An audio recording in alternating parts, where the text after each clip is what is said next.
Hey everybody in Serial Killer Country.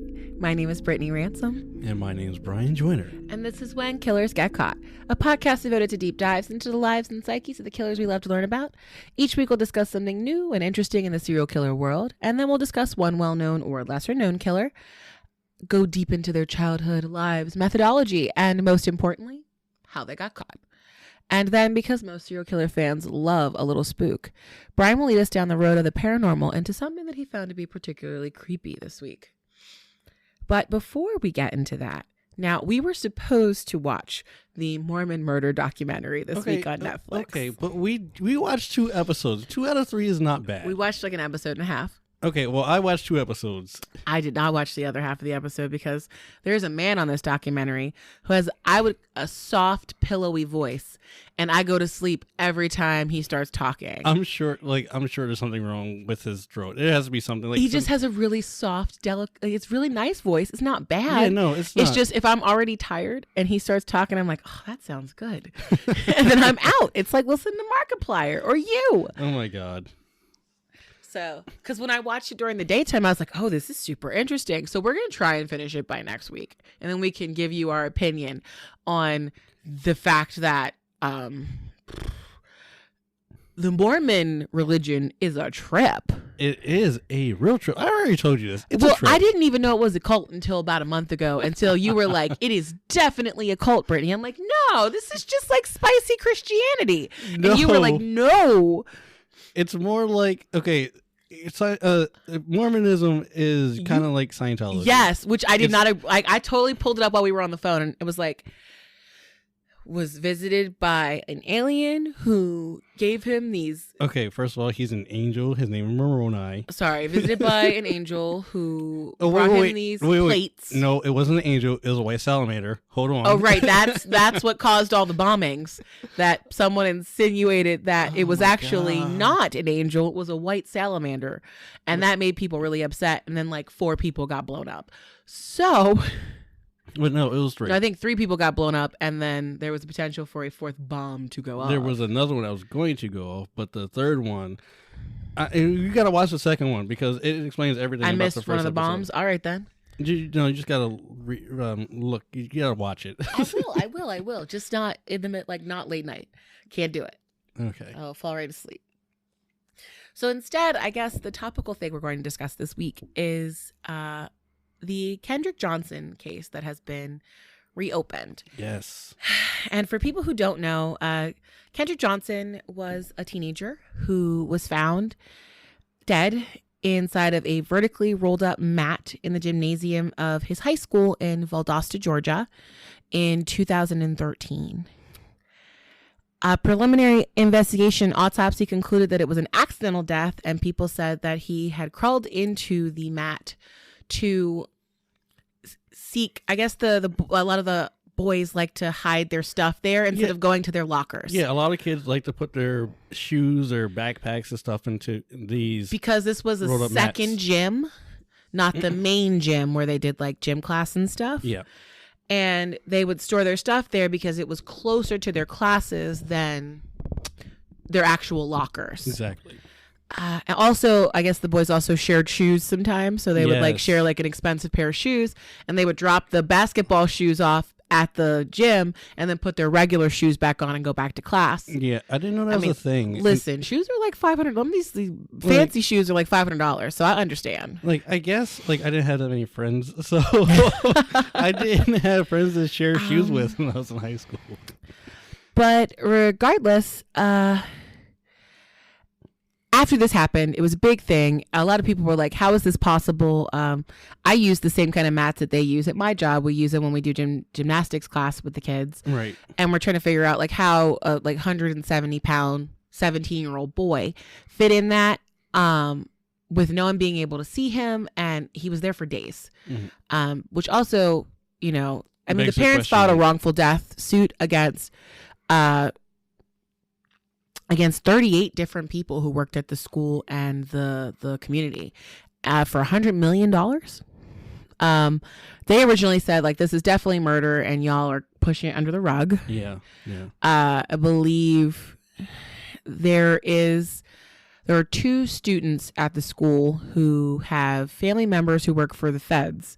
And there was a belief that perhaps those boys had something to do with this. And they got it covered up. And that was covered up because they have parents in higher level law enforcement. Right.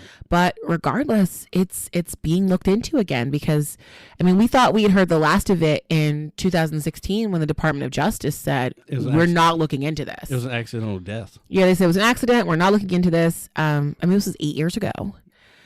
Do you remember? I don't remember how long ago. It was like a few years ago. So there's this black woman. Mm-hmm. She was at a friend's party, sleepover, and, you know, everybody's drinking and stuff. In Chicago? I think it was. I think so. She wandered off while she was drunk, and she ended up in a freezer, somehow locked inside of it?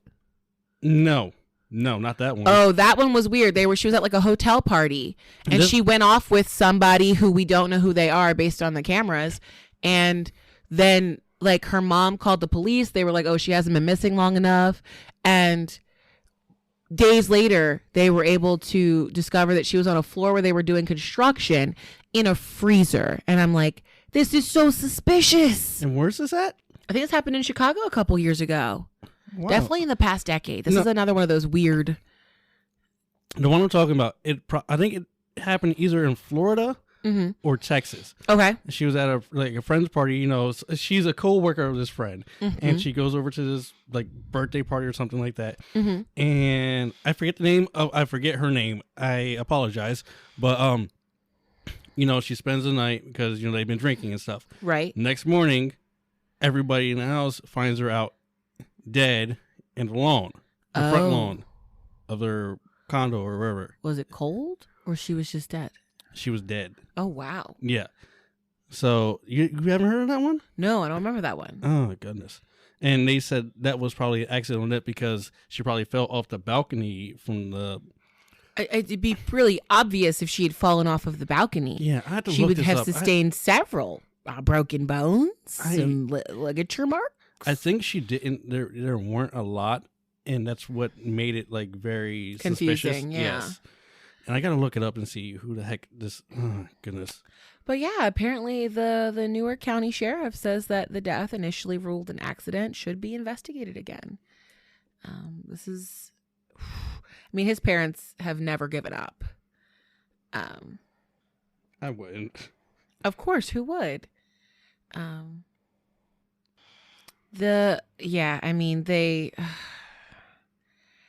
Accidental, like positional asphyxia is a horrible way to go. Yeah.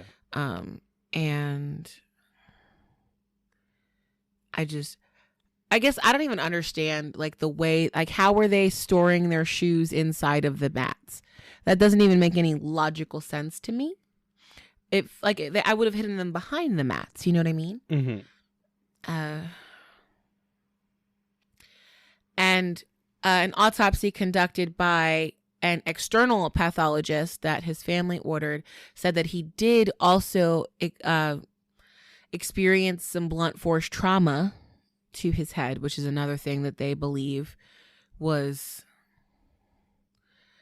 it more suspicious, like that somebody hit him and then somehow he ended up upside down in the thing. I mean, that could be a thing. I mean, the second one. I mean, someone could have just, killed him outright and then just stuffed him in there because. But apparently, this is an uphill battle for this sheriff because apparently his office has received 17 boxes of written and electronic evidence from the federal probe. 17. So he has a lot of stuff to go through, interviewing over 100 people, tens of thousands of emails and text messages between the young people, reviewing hundreds of hours of surveillance videos from the high school. All this between January 10th to the 11th, 2013. He has a lot. His name is Polk. He has a lot on his plate in reopening this case, but I hope the family gets some kind of an answer that feels better for them. Yeah. A lot of times when there is pressure on a police department to get an answer, I worry that they are just picking the first answer, the easiest answer, instead of, it's not like TV. Yeah. In TV, it's like, oh, we can spend all this time focusing on this one case. I mean, here it's June 2013. Mm-hmm. The whole world is aware of what happened here. And the pressure is on them to figure out what happened, figure it out quickly, and close this case so that everybody in the world is not looking at Valdosta, Georgia, and shaking their head at us. That's funny. Okay, so I did find the name of the woman, and so it was 2018 is when this happened. Wow. And guess what? It was in Georgia. Oh, wow. Yeah. So Tamla Horsford. Yeah, that sounds familiar. Okay. Yeah, she was attending a friend's adult sleepover birthday party or something like that, and they found her dead in the backyard. I will admit, so we used to have what we called adult sleepovers in college. And it was also because we had been drinking. Here's what we would do, right? Okay, so here was our major plan. We would go and we would pregame at like a restaurant that had like a good deal on booze. Of course. Then we would come back and we would do our makeup, and that was a whole ordeal. And I would do everybody else's makeup for them. And then we would go back out, and then we would come back, and we'd end up like laying on somebody's floor in somebody's house, you just talking at like 2 a.m. So I mean, this is not that crazy what she went to. She went to like a little grown-up slumber party. Yeah, she was the only the downside is that she died. Yeah, she was only a black person there too. So. Ooh, okay. Well, I got feelings about that. But yeah, isn't that weird that like we're expected to be okay about that? Entering into an environment where there's nobody like you. It's weird. It's definitely it does feel a little uncomfortable. Not gonna lie. Because I feel like in any other situation, like if you put like just one random Caucasian person in a room with no one like them, they would feel very uncomfortable. Mad Real World. Have you seen Dave Chappelle? I have seen Dave Chappelle. I just don't show? remember that one, but It's one of his skits of Mad Real World. They put one, how he made a joke of saying how they always put this one black guy in this house of all these like 6 different white people. Oh yeah, I know what you're talking about. Yeah, and you put one white guy in this house with a bunch of black people. Let's see how that works out. It didn't work out really well. I do remember this. Yeah. It's just this an interesting thought process that you're expected to do. Like that's the norm. Like, I mean, to be honest, honest right now, are minorities, but yeah, but like anytime I'm out with my friends or hanging out with people, I just subconsciously look around. Absolutely. I have to look around and make sure like, is there another person that looks like me? Oh, absolutely. Is there somebody here who has my back somewhere? But like, it's just like it's a thing. I mean, well, it's also one of those things. We talk about a lot of crimes where women are the victims. Yeah. People are just like, yeah, you should do this thing or you should do that thing. And I'm like, do you understand the like unconscious level of checking that I do all the time? Like in the last podcast, I mentioned to you that if I get off the elevator with somebody on my floor, I wait. Or there was one night I dropped off like my trash at the trash chute. And there was another guy who like walked in after me, and after he like he asked me like some really awkward questions. I don't like that. And I was just like, I'm taken. And he was just like, he kept asking questions, and I was like, nope, that's it. We're done here. And then like my brain went, you know what I should do right now? I'm gonna step into the stairwell. And so instead of going directly to instead of going directly to my door, which is right there, I dipped over to the little hallway over there, and I turned and went into the stairwell, and I waited.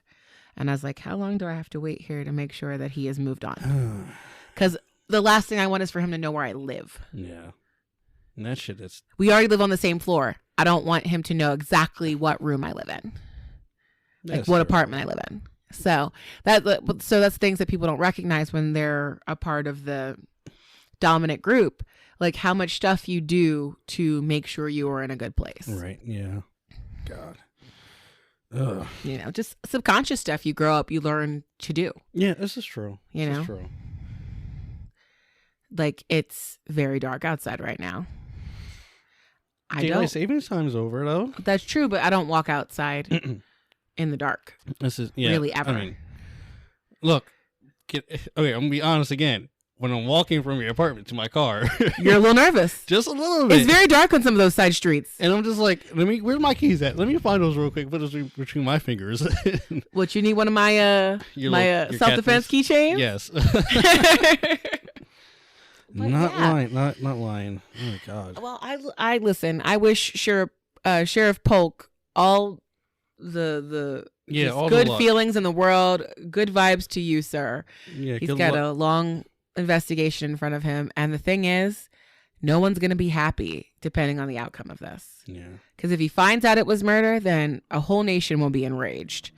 If he does this whole huge investigation and he finds that it was an accidental death, a whole nation of people will be upset with him. I mean, it'll be the same outcome if they find it's an accidental death, though. So yeah, but they'll just have more closure and there'll be still answers as to why, but other than that, there's not much you can do about it. Yeah. Mm-hmm. Okay.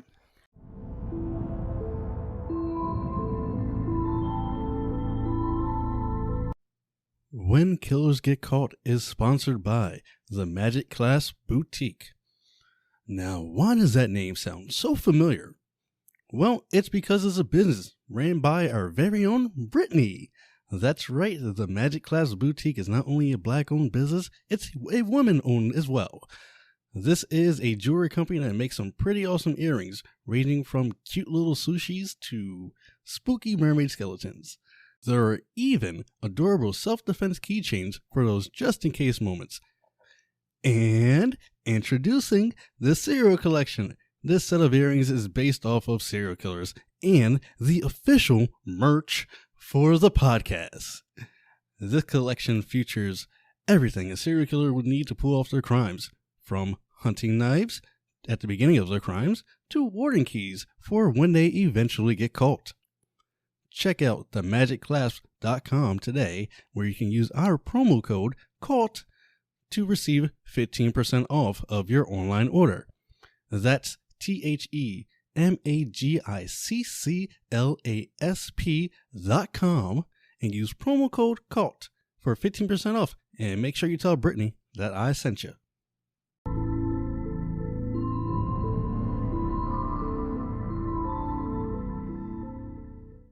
So, in our quest to continue looking for more international people, as I mentioned in our trailer that we recorded, I have a huge master list of every serial killer who has ever been caught since roughly like 1900 across the entire world.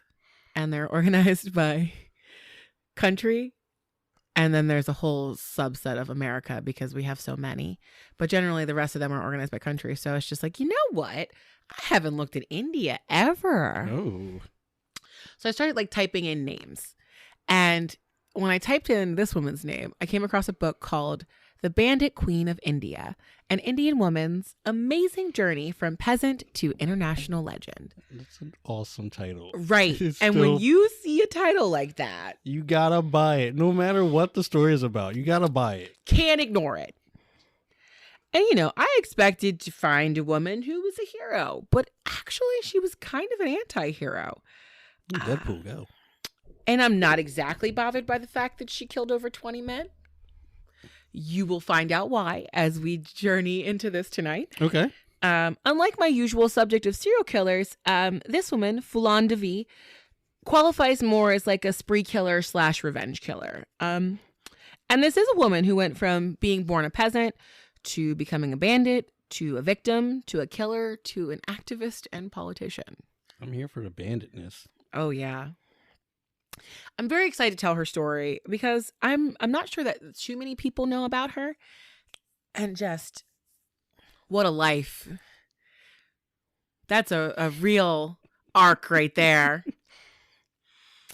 But like I do with every week, I talk about the beginnings of these, we'll call them infamous people. There you go. Not all amazing, but infamous.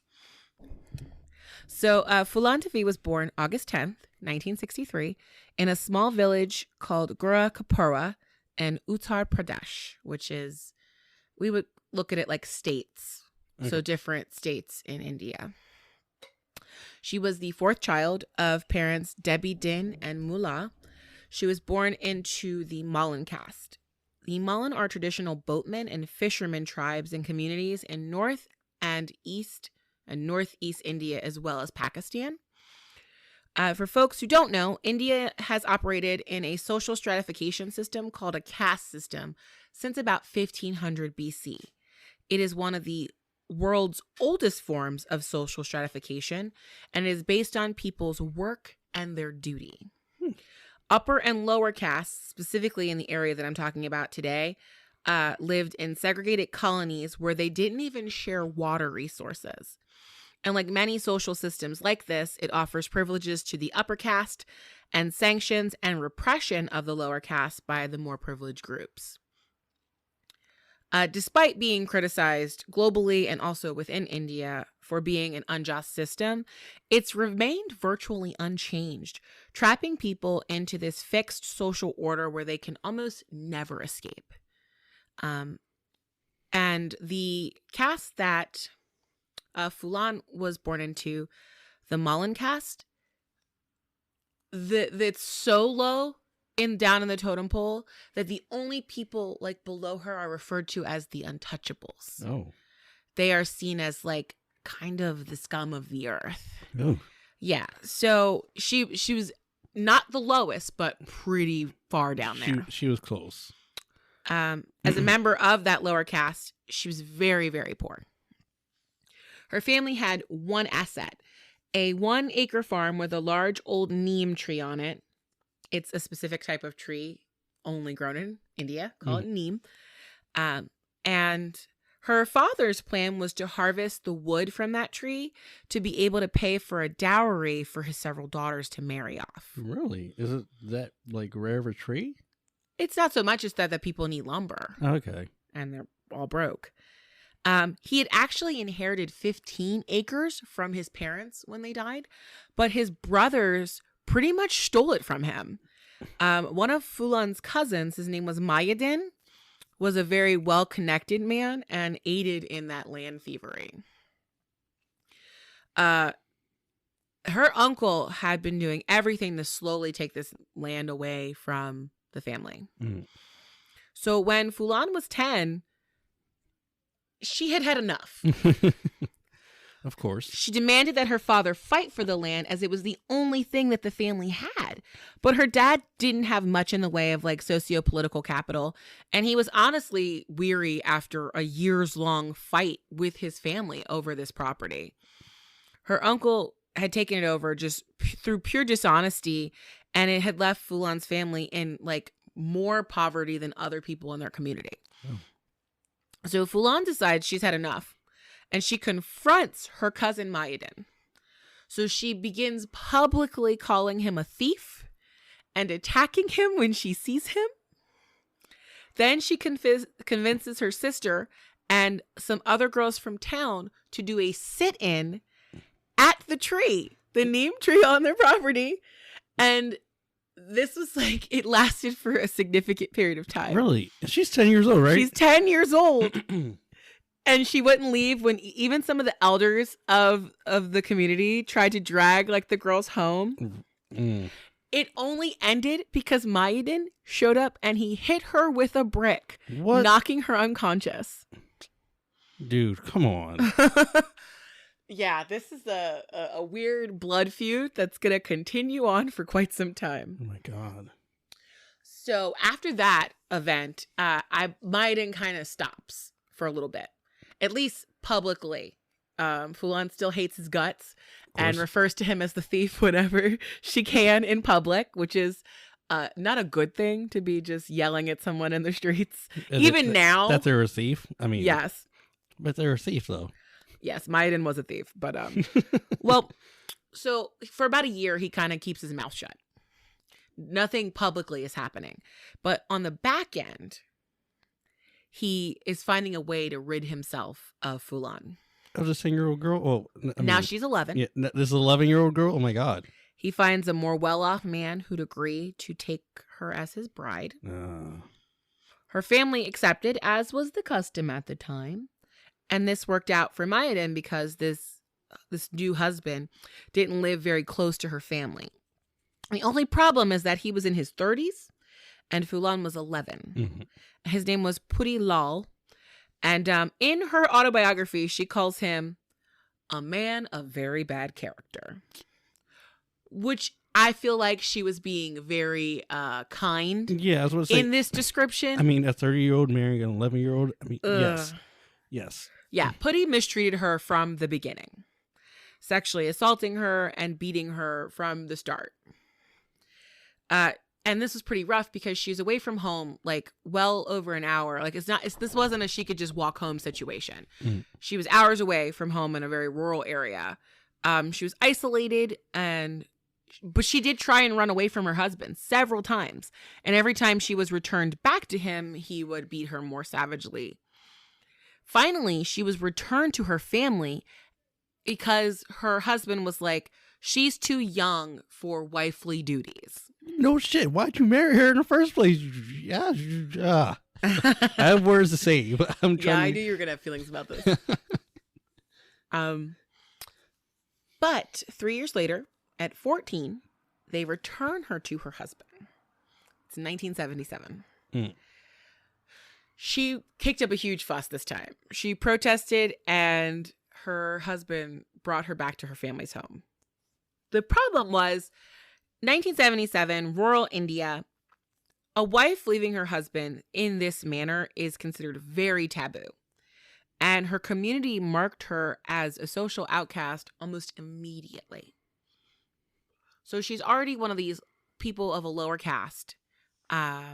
She has someone with some political clout very angry with her. Mm-hmm. And now she's being deemed like an unfit woman and a social outcast. Like she's just getting dug further into hammered further into the ground. Of course. Okay. But now fully back home, Phoolan is back on, I can only say back on her bullshit. Back on her uncle hating. Because she is back to bothering her cousin about the fact that you stole 14 acres from us.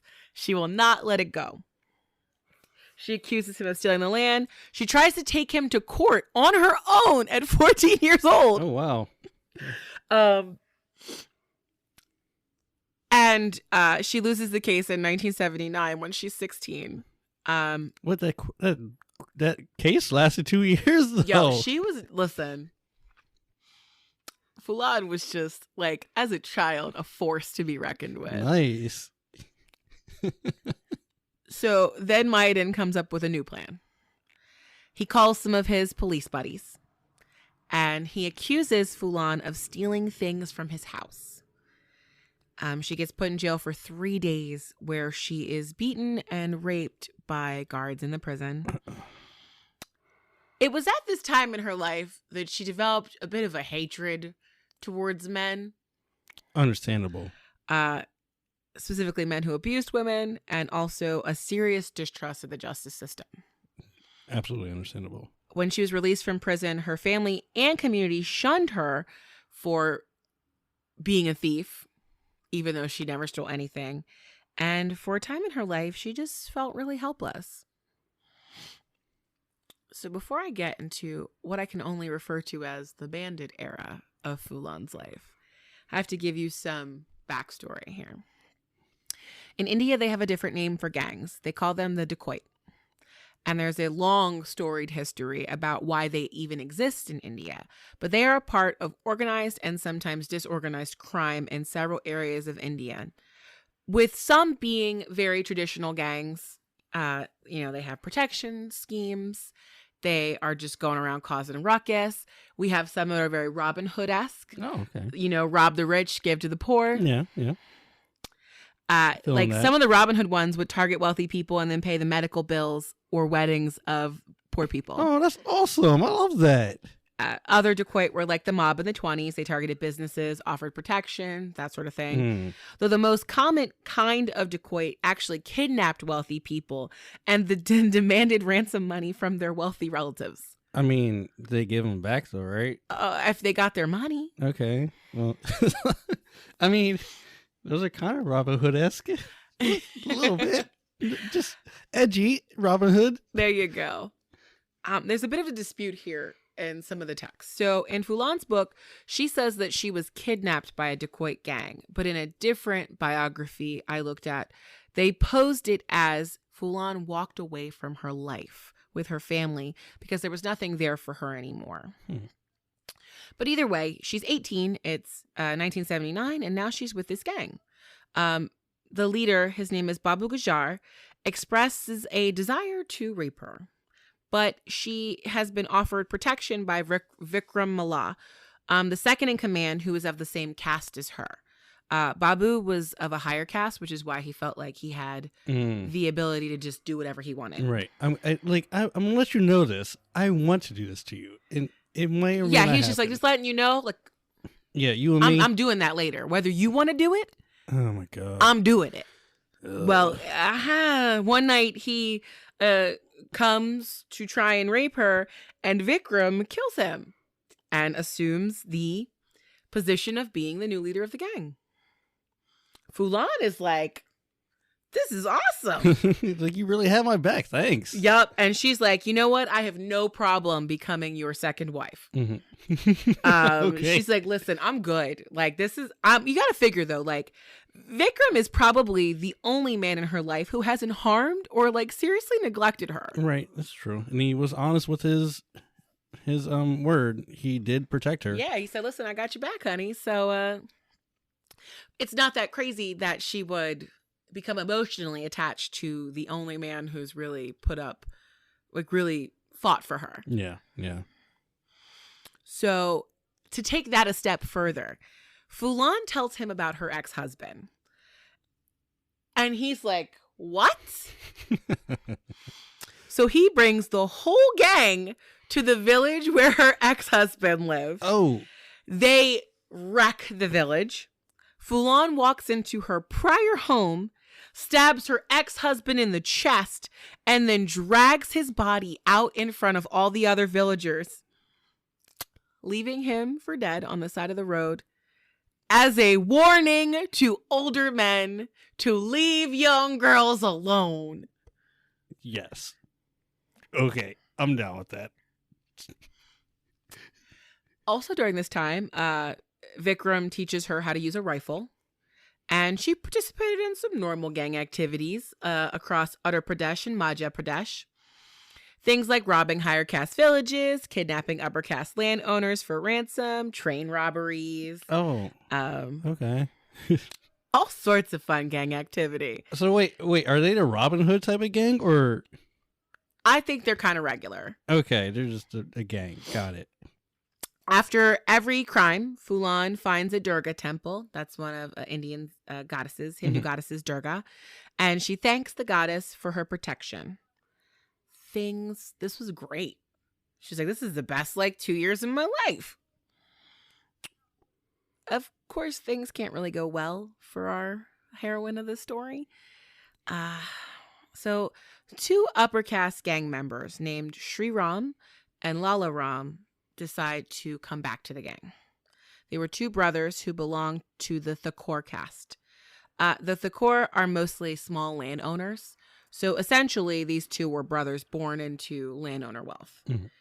Why you join a gang when you already have money is very confusing to me. They probably wanted to piss off their dad. Maybe. I don't know. Well, when they rejoin the gang, they're like, where's Babu? And everyone's like, he died. He did. And they are outraged. But not that Babu was killed, that he was killed by a man of a lower caste. Well, y'all couldn't do anything about it because you weren't here. So why do you care? And they're upset that someone of a lower caste is in charge of the gang and therefore in charge of them. You don't have to come back. You just go. It was just tense. And it was even more tense because Sri Ram kept making sexual advances towards Phoolan, and Vikram's like, yo, that's my wife. Apologize to her. Yeah. No. So the thing about this particular gang that Phoolan was a part of is that it was comprised of many different people of different castes. And so they would go to like different villages to rob them. And so when the gang robbed a Malin village, the Ram brothers would make fun of and mock like the Malin people. That's the same caste that both Vikram and Phoolan are a part of. Mm-hmm. And that really upset like members of the gang who were also part of that caste. And they started to leave. Oh. They're like, I can't get any respect in life. And now I'm not even getting respect in my gang. Ooh, yeah. So with that gap in like gang members, Sri Ram gets a dozen Thakors to join. And now the gang has more higher caste members than lower caste members. Vikram, trying to be a good leader, is like, hey, why don't we just split into two groups and y'all can do your upper caste stuff and you can lead them and I will lead the group of like Malin members. Mm-hmm. So there's no in-gang fighting and we can all be happy. Right. Nope. Sri Ram's like, nah. And one night he actually just outright tries to kill both Phoolan and Vikram while they're sleeping. Vikram manages to escape that day, but they did kill him several days later. They kidnap Phoolan and take her to a village. It's called a Bamai village, which is for people of that caste, the core caste. And they lock her up and proceed to beat and gang rape her for several weeks. Okay. They also like tried to humiliate her. Like they would make her strip and then walk through the city, like getting water for them or like getting food for them and things.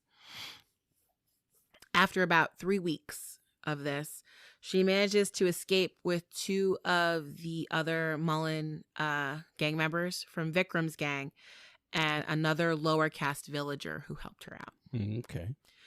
Phoolan heads out and begins finding other Malin and creating her own gang with a man by the name of Man Singh. He was a member of Vikram's older gang. Mm-hmm. And they begin a series of violent robberies in North and Central India, only targeting the wealthy. They do not target any lower caste villages here. So they're the bad Robin Hoods. Well, so here's the thing. Indian officials will say that this is a myth, but many other sources say that Phoolan shared her wealth from these attacks with lower caste villages. And that one makes more sense to me. Yeah. Because later on, when there is a multi-year manhunt for Phoolan, nobody can find her. Oh. And I know damn well somebody knew where she was hiding. But because she had put them on for so long, they were like, nah, you're good. We got you. You can hide out in the back room. Nice. She protects us. No one ever turned her in when that manhunt happened. I will explain to you why that manhunt happens in a little bit. Okay. But so this goes on for 17 months of her attacking these very wealthy these very wealthy like villages, stealing the stuff, like doing her Robin Hood thing. And after about 17 months, she has this whole gang of lower caste people around her, and they decide they're going to return to Bamai. She is looking for the Ram brothers. On February 14th, 1981, Phoolan and her gang show up dressed like police officers. The Thakors in the village are actually preparing for a wedding. And if you know anything about Indian weddings, they are massive community events that are very lavish and very beautiful. So the entire community is a part of this. They're all out getting ready for this wedding. They basically shut down the whole town for that, right? Phoolan does not care. Oh, okay. She wanted 2 things. She requested all of the money and valuables in the city. And she said, bring me Sri Ram and Lala Ram. Oh. Now, details of what happened next are a little bit fuzzy. Some say that because she couldn't find the Rom brothers, she became enraged. Others say that while she was looking through the city, she recognized several of the Thakor who had participated in her rapes and had murdered her husband. What we do know is that what ensues on February 14th is the largest massacre by an outlaw in all of Indian history. The gang searches the entire town at gunpoint, and when they cannot find the Rom brothers, they line up every Thakor man in the village and shoot him. Many of whom had nothing to do with her prior assault. Of course. At the end of the day, though, 22 men are dead. Ugh. Later, Phoolan would say she actually never raised her weapon that day because she was saving her bullets for the Rom brothers. Makes sense. And the killings were actually done by her gang, essentially as a means to kind of uphold her honor. Regardless, the police launch a massive manhunt after the St. Valentine Massacre. They do refer to it as the St. Valentine Massacre, only the Indian St. Valentine Massacre. Okay. It's also known as the Bamai Massacre. And remember how I said magically none of the lower caste villagers never knew anything about Phoolan's whereabouts? Right, of course. That's why I think she must have made all of those people believe in her based on the fact that she supported them financially, because no cops ever found her. In fact, the chief minister of Uttar Pradesh, his name was VP Singh, actually resigned in the wake of the Bamai Massacre. And this is the point in history when the people of India begin to call Phoolan Devi the Bandit Queen. I love it so much. They start making dolls that look like her. Oh my God, I want one. And the dolls are dressed as Hindu goddess Durga, and they're being sold all over Uttar Pradesh. Oh my God. And the Indian media is pretty much like, yeah, this chick is awesome. Like, if you go look up pictures of her right now, Yeah. there are really cool photos of her in this, like, she's got like the whole bullet belt across her chest, carrying a rifle. She looks like a freedom fighter. I love it so much. This media frenzy captures the attention of the prime minister, who requests the help of as many police as he can to find her.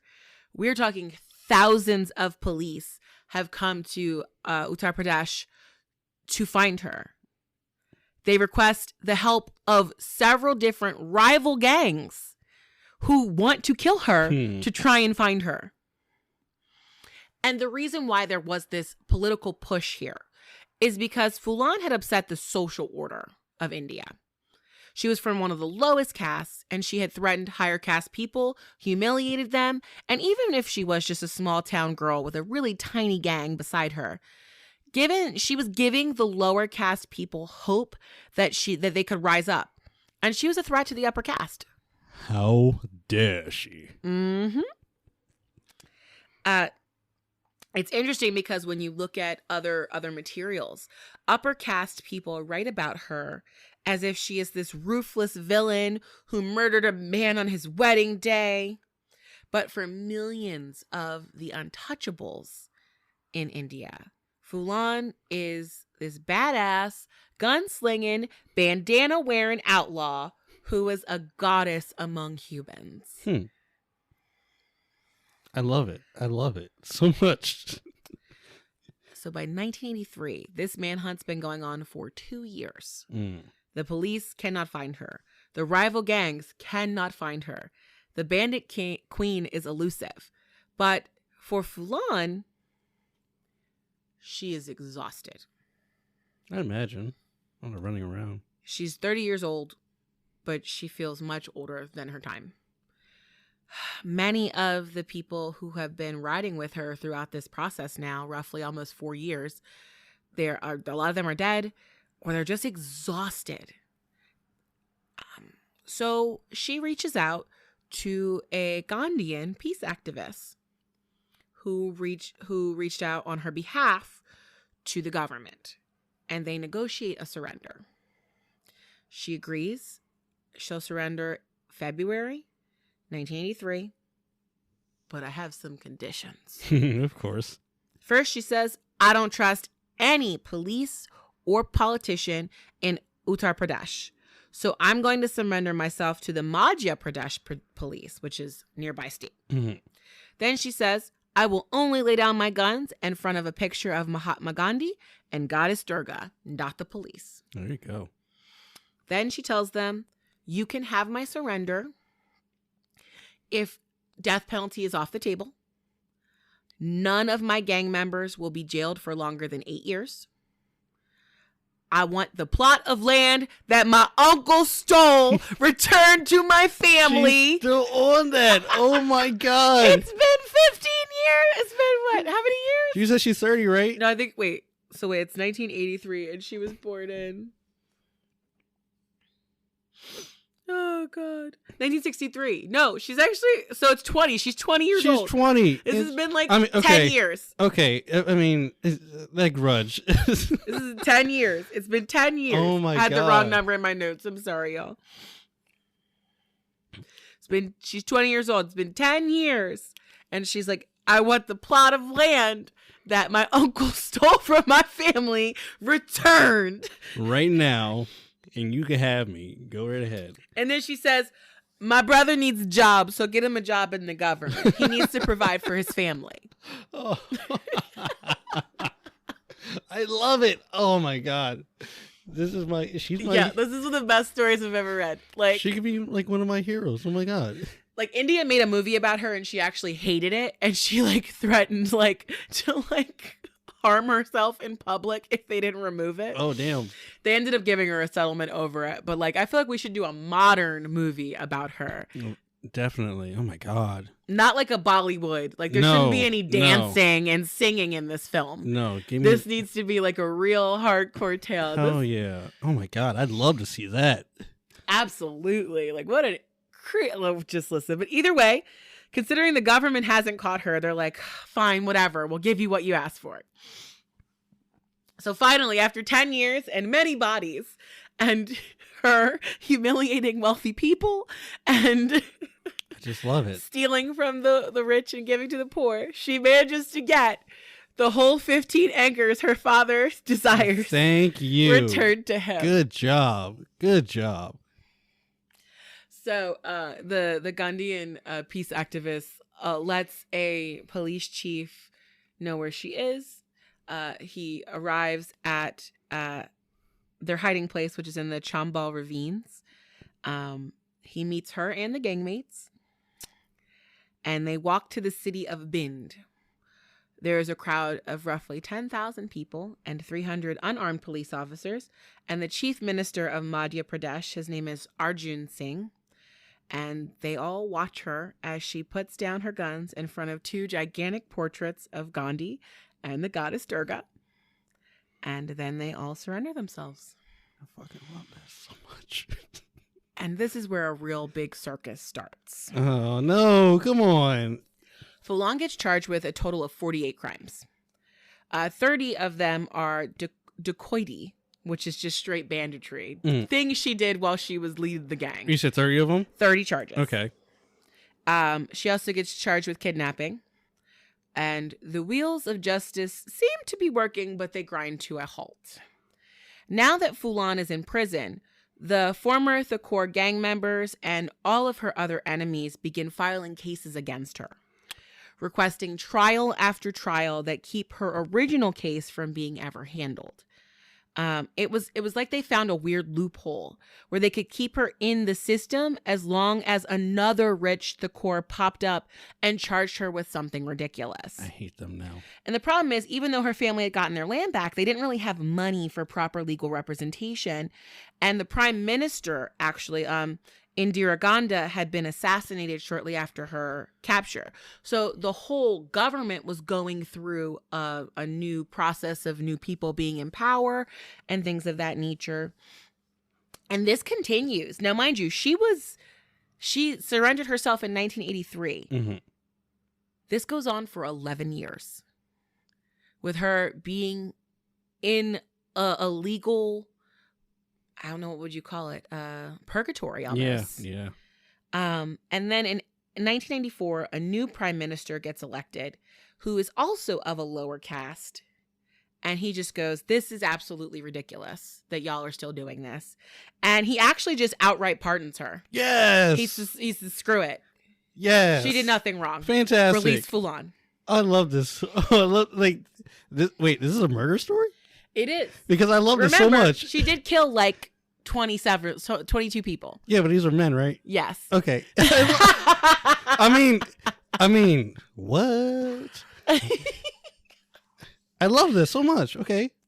So it's 1994 and she's free, but jail has been very hard. Now she's 31.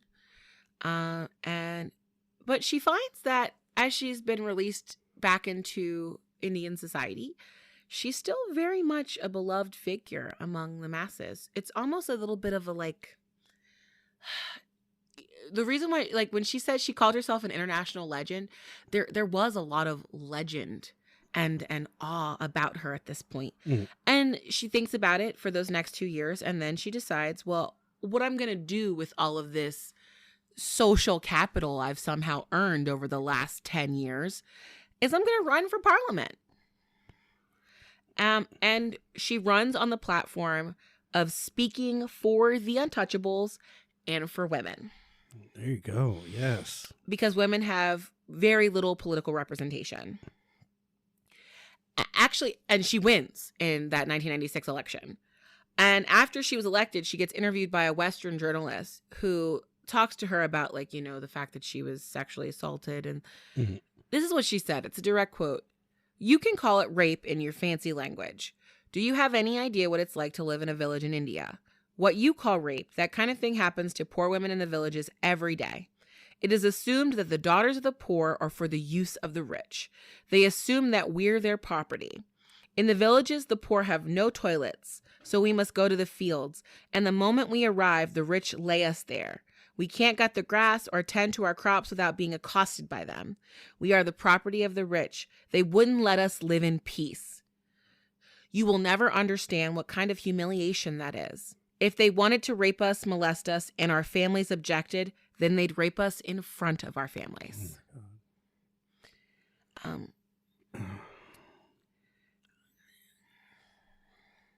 That was the life that she was born into. Yeah.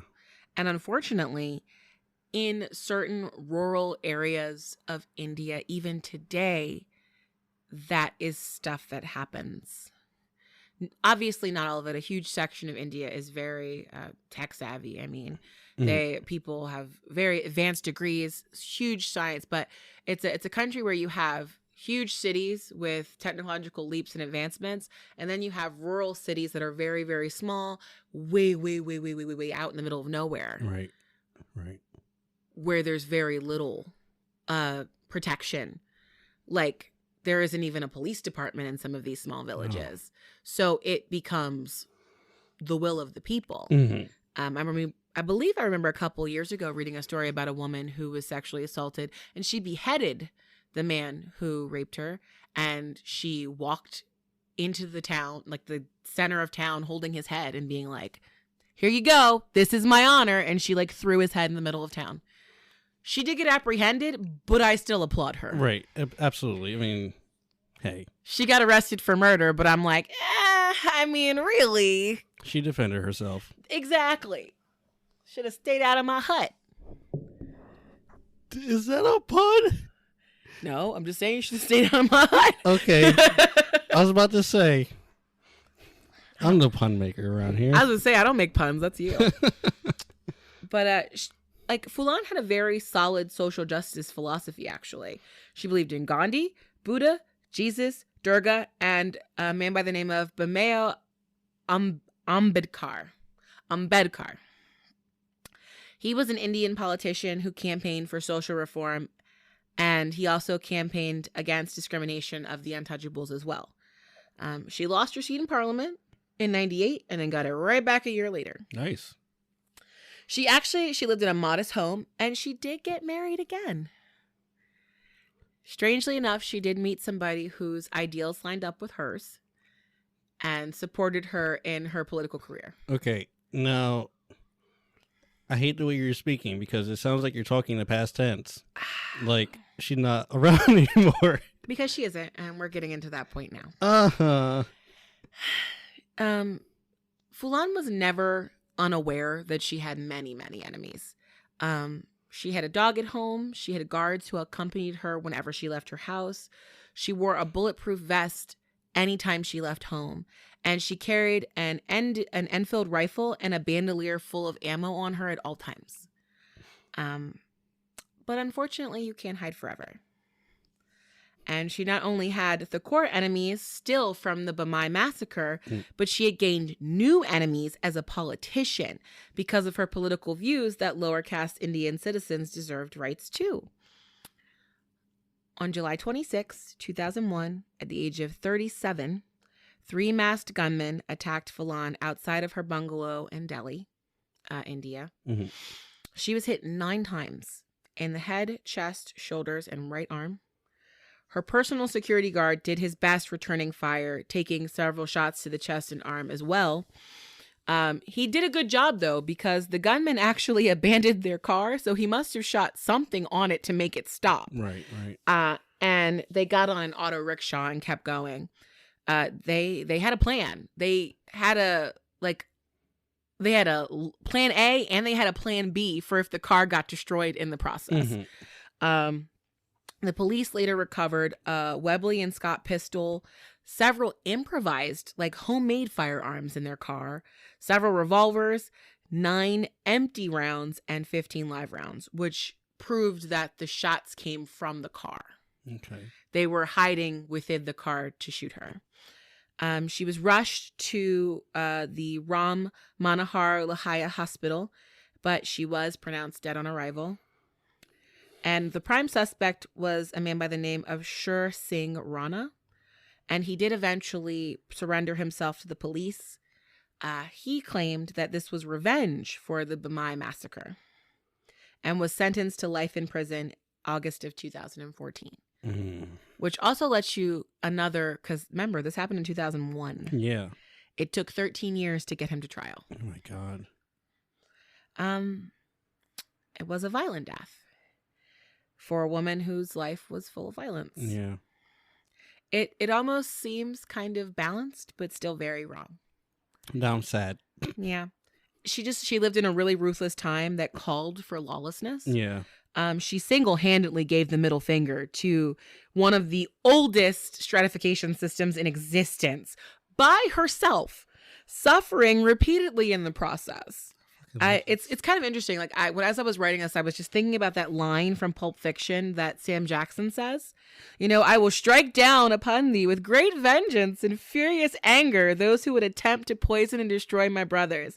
Phoolan Devi was that righteous anger and sometimes vengeance. She really was. Oh my God. And I think she just proved that sometimes that is the only way to get things done. Oh my God. Yes. I can't pretend to even I can't even fathom growing up in a place where a stray dog had more rights than a woman, but damn it if she didn't give it her best shot. Mm-hmm. The majority of this was researched. This was based off of The Bandit Queen of India, an Indian woman's amazing journey from peasant to international legend by Phoolan Devi, Marie-Therese Cuny, and Paul Ramboli. And interestingly enough, she didn't ever learn how to read, which is why she needed people to help her write her autobiography. Right. But still impressive. That's awesome. It's a beautiful, lengthy book. Oh my God, I need this book for my life. Yeah, I was like, this is an easy thing to pick up from the library, but I'm going to get me a copy myself to have. Definitely. Yeah. Like I said, because she didn't agree with the movie about her life that came out in the 90s, I don't think I'll be watching that one. Right, yeah. But this is just, listen, anybody from Hollywood, if you are listening, this is the story. I know we have a lot of California listeners, so. This is the story. If you are looking to get your first script accepted, this is the one. Do it. And bonus, the whole cast would have to be from India, so we get inclusivity. Let's please. Oh my God. There's got to be an Indian director who wants to make this their first major film. Can I just say how much I love? I mean, I said it a few times already when you're telling the story, but I fucking love this story. Yeah. Like it ended. Like I wish she was still alive. We'd be like, hey, let's go visit India. But no. Oh my God. Brittany, you gave me a gift today. Once I said, once I saw that title of the book, I was like, oh, remember when I texted you and I was just like, I found my person for this week. I know who I'm talking about. Yes. And like, the thing is, I only read like the cursory little bubble on the book. Like when I read, I was like, oh, this is great. There was nothing where I was like, oh, this is wonderful. Yeah, I love that. Thank you very much. Yeah, I was like, I feel better for knowing about Phoolan Devi. Okay, now I do want to say, now that I did love that story immensely. Oh my fucking God, I love that story so much. I'm not going to backtrack anything I said, by the way.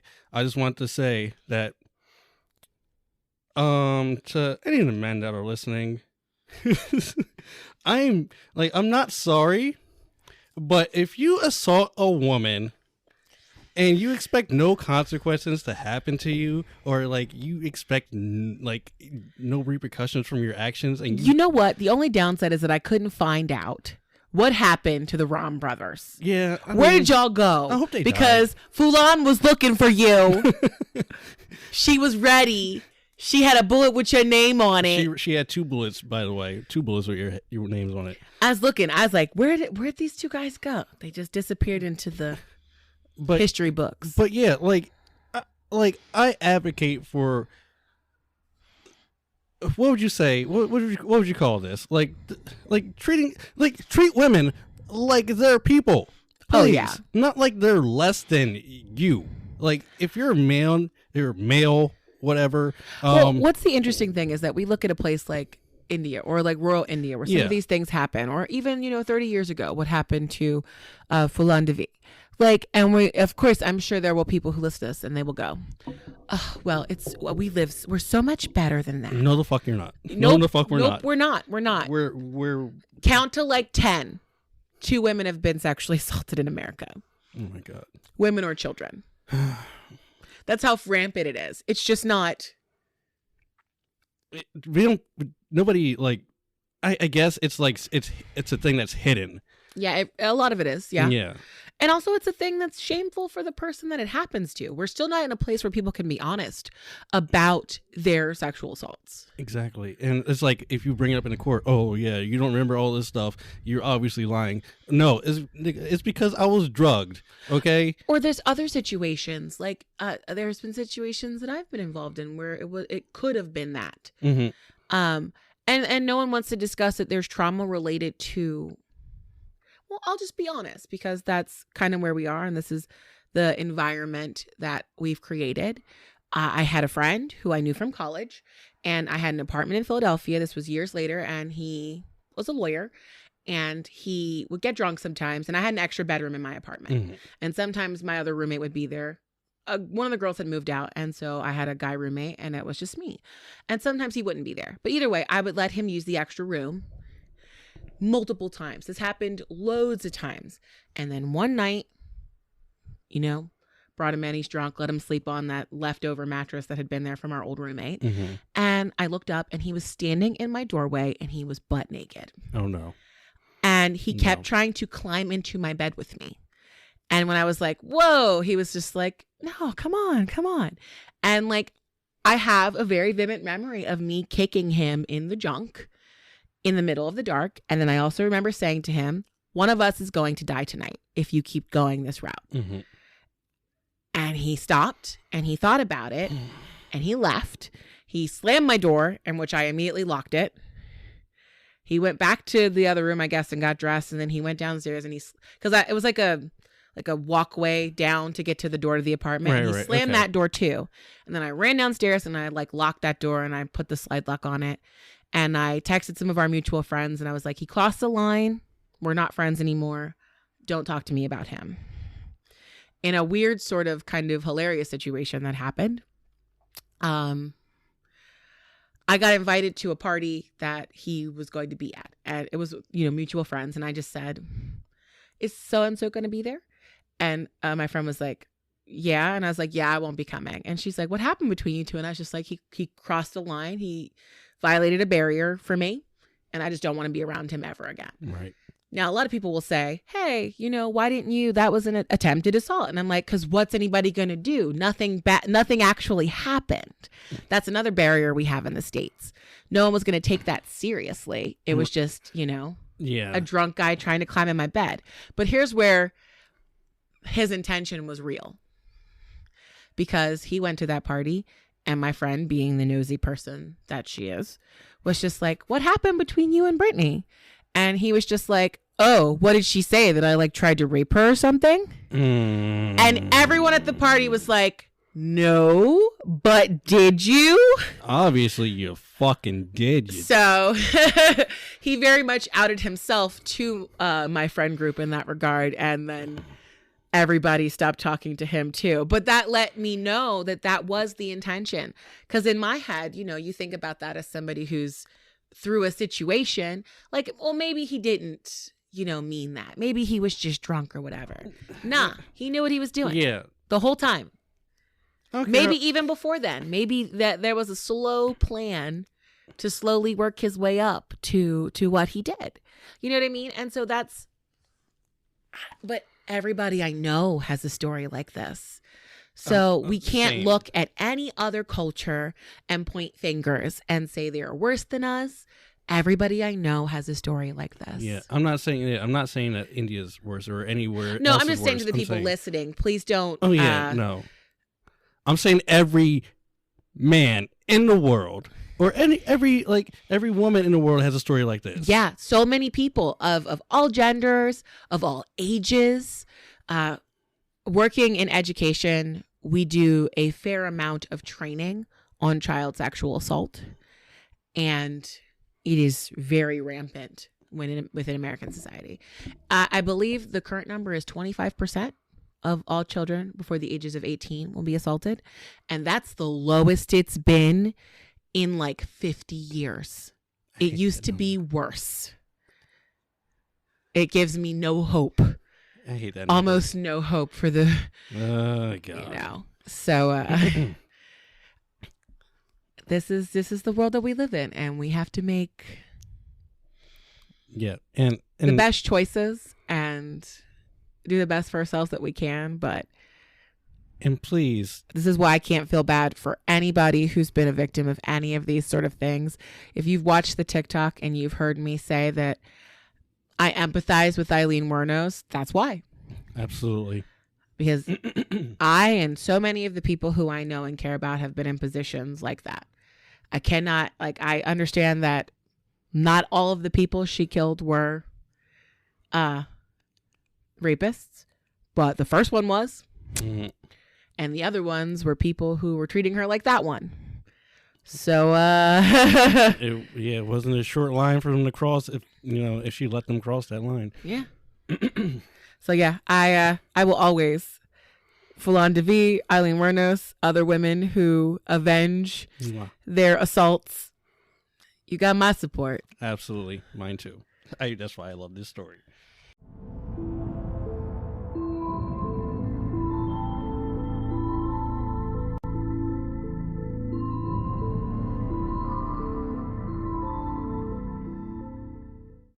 Oh, and it's still Women's History Month. It is. And I'm so glad you did a story for Women's History. That's why it's a gift as well. I fucking loved it. I'm not even going to lie. I loved it.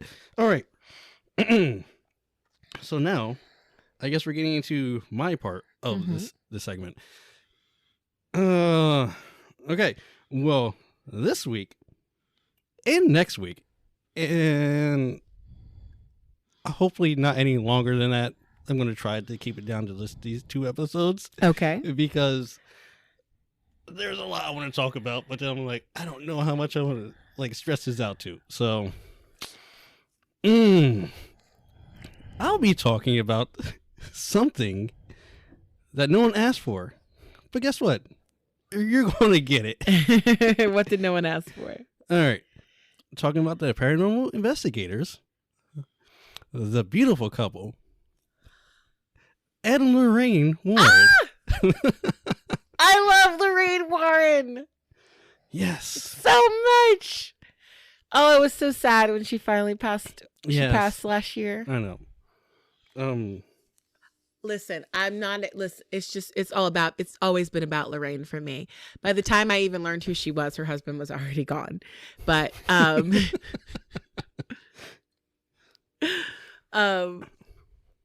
yeah, unfortunately, like I started watching ghost shows and I saw her, helping some of the different shows. Like, yes.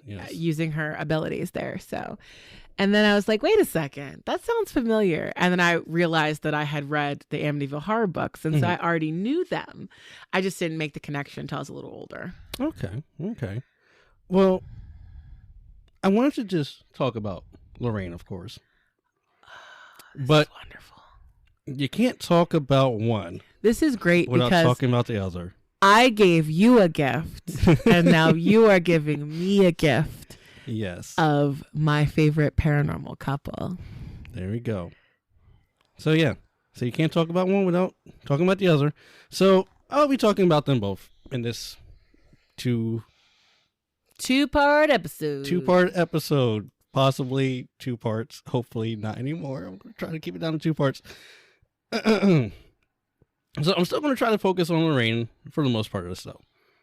So for these 2 parts, I'm going to start out for this first part, with their background, where they started, and then I'll do a little bit of a touch on, I guess, their research on ghosts. And for the next episode, I will be covering not all of their cases, but most of their cases, including some of the famous ones that they've done.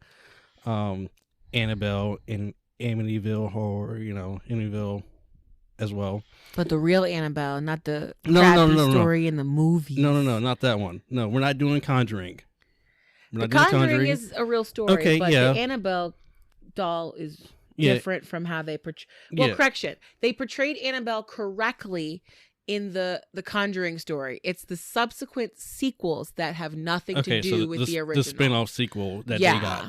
Okay, so I'm not talking about that. Also, they don't talk about the fact that it's not the doll in the movie because they couldn't get the rights to put the real doll I know. in the actual movie. Really? Raggedy Ann? No, Raggedy Ann would not agree. That was it. Mattel or one of those companies would not agree to put the dolls in the film. So they had to come up with that ugly one. You're going to tarnish our name. Pretty much. I mean, you got a haunted doll, guys. I mean, you can't really fight that. But anyway. But I'm so here for this. Yes, thank you. Oh, you're welcome. No problem. But yeah, for the second part, I'm going to do all the juicy ghost investigations. Alrighty. So I can't start this out without mentioning one big source for this story. The book I was waiting, I guess a week for to come. Right, it was super delayed. Yes, it was. It's the Demonologists. Yeah. Because Ed is the only non-priest demonologist in existence, right? There you go. Yeah. He was given permission by the Vatican to continue doing exorcisms. Yeah. Even though he was not part of he's part of the faith, but he was not an official clergyman. Absolutely. Yes. So this is The Demonologists, The Extraordinary Career of Ed and Lorraine Warren. Oh, I love it. And an article, I did, I touched on this article done by the AP, the Associated Press. It's just, I touched on it lightly, but that's about it. So. I feel you. I like to have contrasting opinions. Yeah, I have another source. I just don't know where it's from. It's basically a research paper someone else did. Oh, that's interesting. So yeah, you didn't go to their bibliography?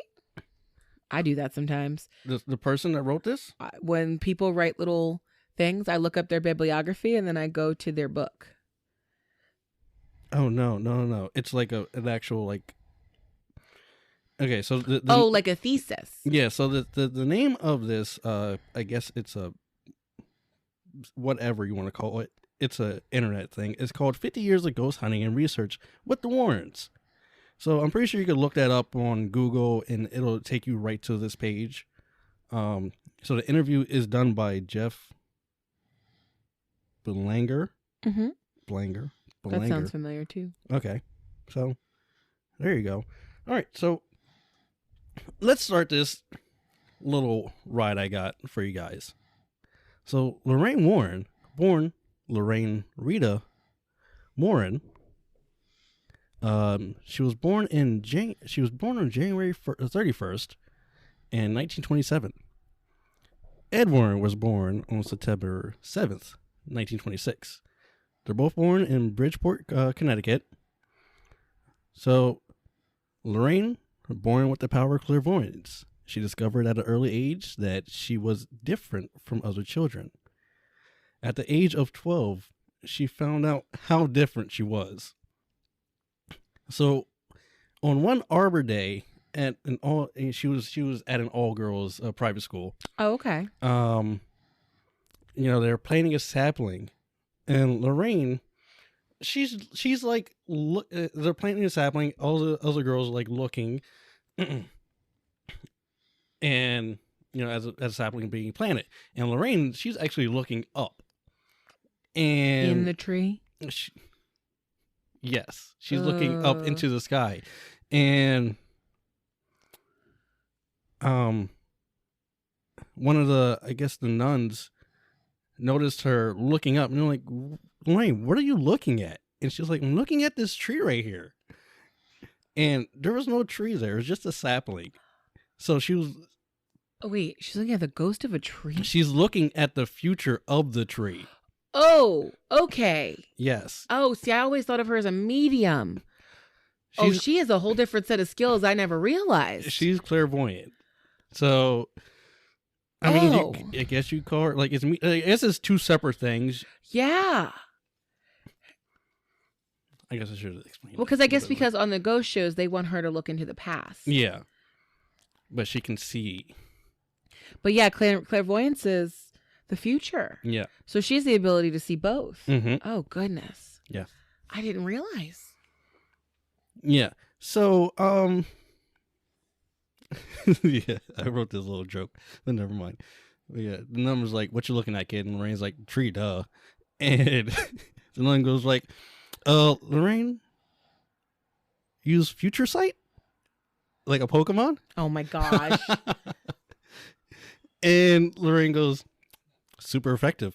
Oh my God. And then the nun goes, okay, time. Okay, tiny witch, time for you to go pray. Yeah. So, yeah. So, wait, did they really assume that something was wrong with her, though? Yeah. No, I would have assumed, like, if one of your kids told me that, I would be like, oh. One of my kids? This is just pretend time. One of my kids? Yes. No. If Cassandra tells you something like this, believe her.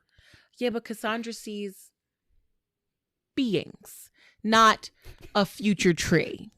Okay, if she tells you something like this, believe her. Jaden, I'm not too sure about him. He doesn't have the gift. Listen, it's not necessarily a gift. Little kids are more open. Yeah. That door might close as she gets older. So, yeah, that's true. At least, hopefully for you, or else you're going to have to deal with this. I mean, hopefully she doesn't. It doesn't close for her. But, so they send her to a retreat to pray. Oh. The Pokemon away. Poor Lorraine. So yeah, they sent her away for the weekend to pray. It was only a weekend. At least it wasn't like one of those scary places. No. It was a retreat. Just get a. So wait, so they sent her out into the woods? It was a retreat. So, so where it was at like a Bible retreat, I'm guessing. Yeah, those are usually out in the wilderness. Okay. And locations where bad things have happened out in the wilderness. Okay, yes. So she can see more things. So after she told, the nun this and she got sent to retreat, she was like, okay, I'm just going to keep this stuff to myself now. Smart girl. Just so, I don't get in trouble anymore. Mm-hmm. So Lorraine was even tested at the UCLA to judge her clairvoyance. And it was judged beyond average. So So, have you ever seen Ghostbusters? Yes. The original, like the first one? Yes.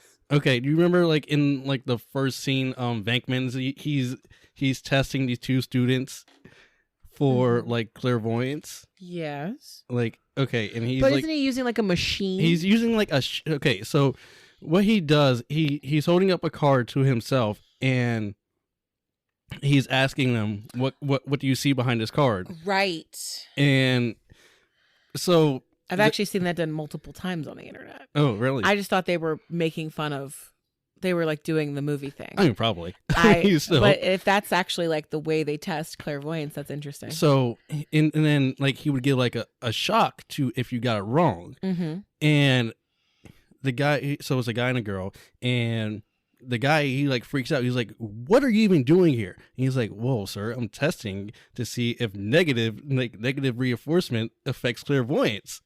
And yeah, I was just thinking about that because in my head, I'm like, the fear of the shot could affect a lot of people to ruin their ability to answer the questions correctly. Yes. Well, and that's perfectly because it's Venkman, but yeah, no, he's I mean, Bill Murray, come on now. I mean, but it's funny that he says this and the guy got the card right after being shocked so many times. He just got pissed off and he's like, I don't know, like a figure 8 or something. And he's like, and Bakeman's like, no, you got it wrong. It is a freaking figure 8 on the card though. And he just wanted to mess with the guy because and I was just like, this reminds me of something. They would probably do something like this. But I think the test actually, it doesn't involve being shocked like Ghostbusters, but it does involve you trying to discern things in another room or situations like that. I'm pretty sure that's how you do it. So they did that to her at UCLA? I didn't go really into it, but I know they tested her for that. Yeah. Oh, cool. So anyway, Ellen and Rain met at the age of 16. While Ed was an usher at a theater in Bridgeport, he had seen Lorraine. I know the story. Oh, do you know the story? Keep going. It's cute. It's cute in only like the way that things in the 40s and 50s were cute. If they did this now, this is not cute. This is true. But this was cute back then.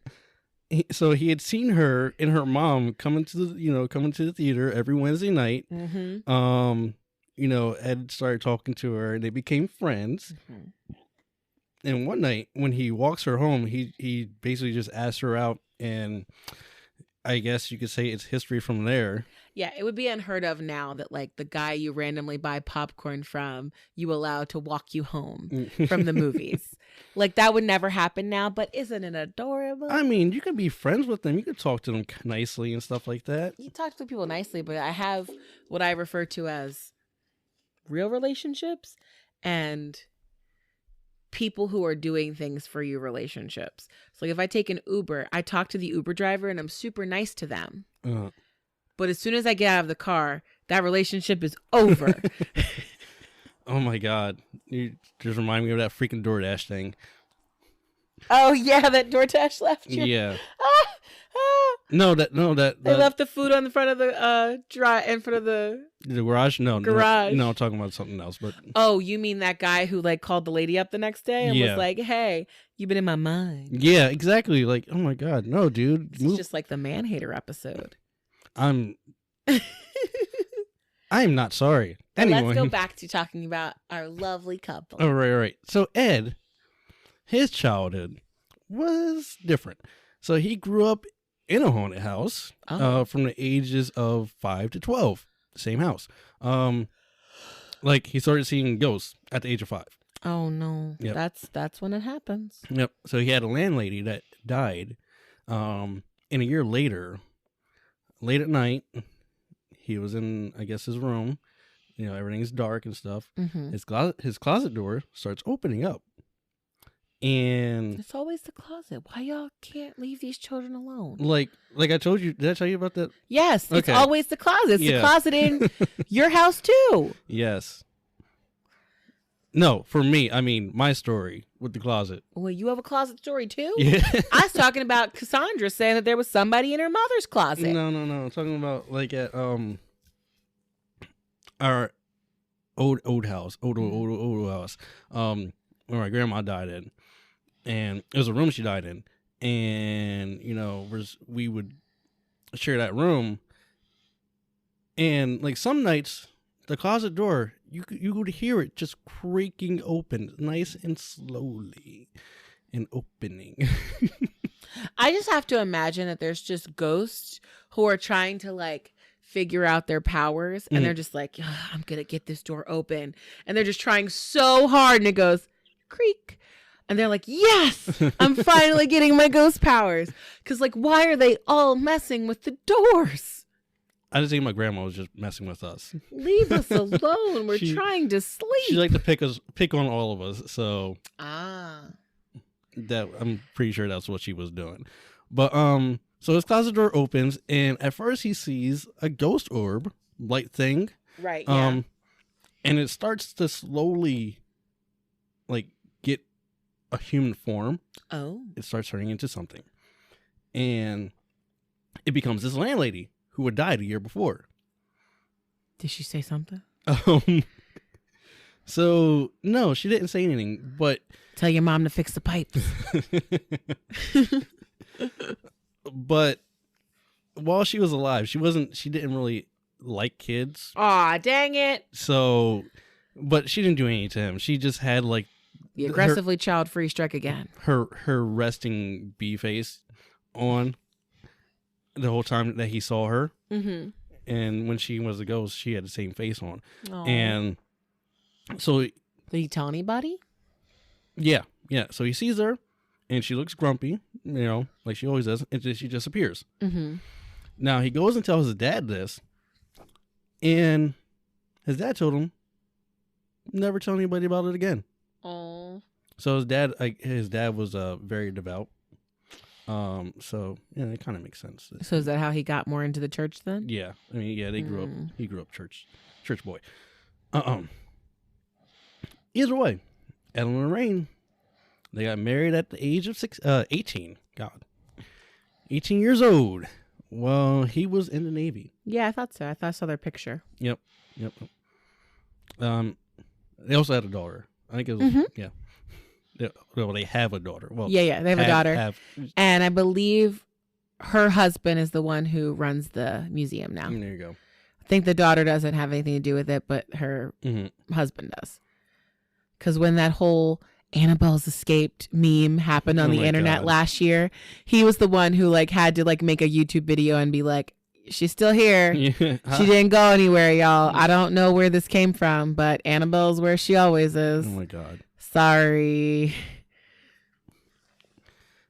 So after World War II was over, they were actually going to be artists. Oh. Yeah.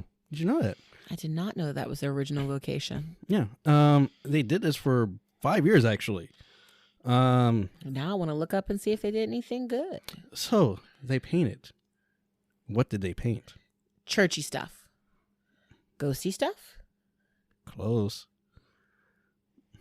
Demons? Well, no. They painted haunted houses. Oh! So ghosty stuff. Yeah, they would paint haunted houses. They thought, it'll be relatable. I don't know how. Are any of their haunted house paintings haunted? I don't think so. I just think they painted the houses or they sketched houses. So this is how we'll go. Ed would, research houses from the newspaper. He would drag Lorraine along, and he would sketch out the houses from the outside. And then he ended up talking to the people, didn't he? Oh, you're jumping ahead. I'm sorry. It's a natural, you have to, right? Yeah. You have to confirm that the house is haunted.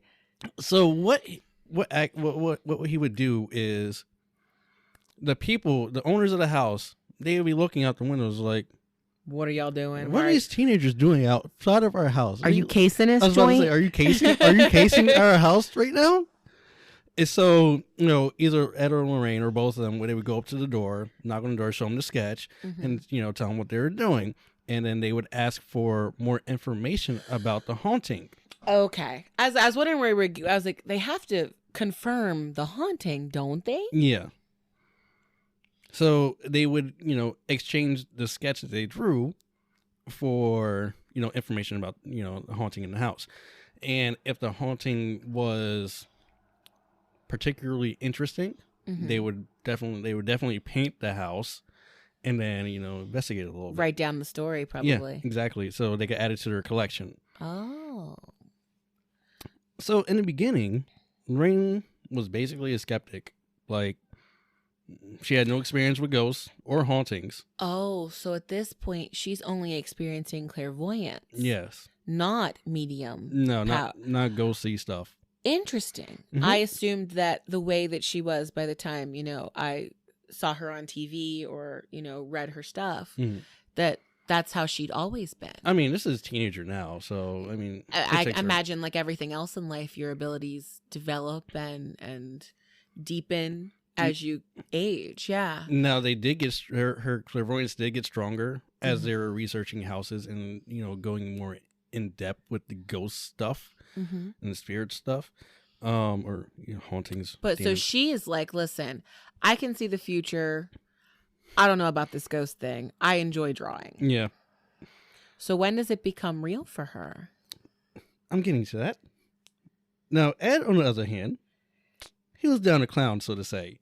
Like, he's seen a ghost before, so he's like, let's get more into this creepy stuff. It's like you and me. If you were clairvoyant and I've seen like a ghost once in my life, we'd be contacting the Travel Channel or something. Oh my but God. The problem is, I'm far too scared. Yeah. To be in that environment for very long. I would be the one on the ghost show who like something would like creak and I'd be like, oh, did you see that? Oh my God. Like that's me because I'm terrified. Never mind. You would be like charging into the darkness to find the thing. Zach. I am not Zach. No, you're not Zach Bagans because I am Aaron. Oh Whoa. My God. I am not trying to fight the ghosts. No, thank you. Well, that's the old Zach. Now Zach, yes, in the beginning he was trying to fight the ghosts. You're right. Oh my God. But no, I'd probably be more sensitive. Plus you'd be from the original Ghost Hunters, you'd be Nick. Yeah. You want to know the answers. Absolutely. Definitely. Deep in my heart, I want to be Katrina from listen, anybody who listens to ghost stuff, you know what I'm talking about. You know Katrina. I want to be like Katrina. She's very like brave. I'm not though. I'm scared. I believe in this stuff and I'm scared. Oh my God. You got this. You'll be good. All right. So even before Ed and Lorraine were married, he had devoured so much research into the supernatural, and from his past experience, of course. So he was like, okay, I kind of got like basic knowledge of this, so I'm down to like give you some answers if the people at the houses wanted to. Oh, so they're like, listen, you're right. This place is haunted. And he's like, let me help you with that. Exactly. Have you heard of sage? Do you know what a salt ring is? Oh my God, can we not? Assault. We're not assaulting tonight. All right. So later on, like down the line, Lorraine did become more convinced, of presence of super, Also, ghosts fun and fact, stuff. this apartment has been saged. Awesome. And holy watered. We hit both sides of my family's religious beliefs. There you go. We've just saged our house multiple times. Got you. So, of course, whose houses they painted, they wanted to know, the cause of the haunting, or more importantly, how does a spirit manifest? Or where does a spirit come from? So that's the $1 million question, isn't it? Yes. Where do spirits come from, or how do they manifest? So there's like in the book, there's a bit of a rundown of their belief system on this of earthbound spirits, of how they believe earthbound spirits like manifest themselves. So earthbound spirits usually use a human presence to manifest. They actually need that. Ties very much into the poltergeist theory. Yeah. So another way they can manifest is the energy in the atmosphere, which is like pretty badass. Like if there's water, Yeah. certain stones, that like sort of thing. water or weather, anything that's going on, like nature, they can manifest through nature, and that's awesome. I love it. Oh my god! And of course, the way the way that spirits look, the way they actually manifest their bodies, it depends on how the spirit wants to project themselves, or how they see themselves. I'm glad that you said that. There's one other medium that I watch her show who says the same thing. Yeah. A lot of people are like, it also makes me think about what we talked about last week with the trial, the witch trials in Scotland, Mm-hmm. and that particular woman, the witch, or she wasn't really a witch, but you know what I mean? Yeah. She was killed. She presents herself the way she died. Yeah, exactly. So that's an interesting choice as to why she does that. And that was, oh my god, I forget what story I was telling about. That was Scotland. Yeah, no, not last week. It was a couple weeks ahead of that. Mm-hmm. About a woman in white, right, in this old rectory. Well, because I brought up the question of like why are there so many women in white? Yeah, it was a Valentine's Day. That's what it was. There you go. And she was a naked ghost. Right. She was trying to seduce the priest, right? And she was reliving her happiest moment, or one of her the last happiest moment of her life. But yeah, her name is Amy from the TV show The Dead Files. I forget her last name, but I know her name is Amy. Okay. But she also routinely says like the way when she's talking about like the spirits is she's like, he's showing himself to me in this way. I don't think this is who he really is, but this is how he's presenting himself to me, right. Which is an interesting thought process, because I figure if you're ethereal in that way, why would you choose to look a certain way? I'd be like, I'm a dragon. Some kid would be like, there's definitely a dragon that flies around my bedroom like 4 times a night, and the medium would come into the house and be like, so she's not a dragon.